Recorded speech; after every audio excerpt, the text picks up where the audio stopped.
Our knowledge of how the planets stay in orbit around the Sun is largely down to Isaac Newton. In 1666, Isaac Newton was thinking very hard about why things fall down instead of up.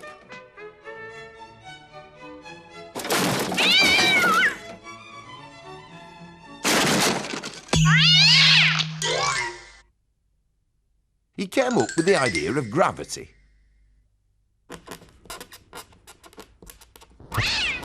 He decided there was an invisible force of attraction between any two objects. But that the larger the objects, the greater the attractive force. This means that although small things are attracted to each other, the attraction is so small we don't really notice it. Because the Earth is so huge, things are pulled to the ground when we let go of them. This is because they're attracted to the whole planet. Newton realised that the pulling force depended on the size of the planet.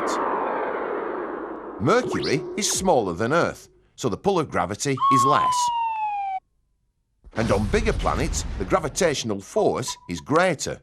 Jupiter is over 300 times bigger than Earth, so imagine what the gravitational pull would be like.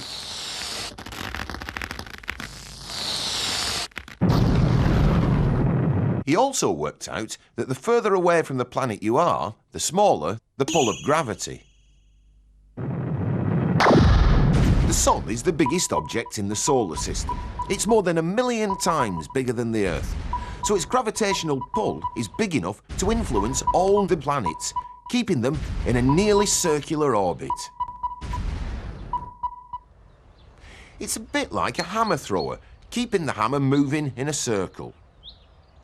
The person in the middle represents the Sun. The tension in the chain is like the force of gravity. The hammer is the planet. What would happen to the planets if the Sun's gravity disappeared?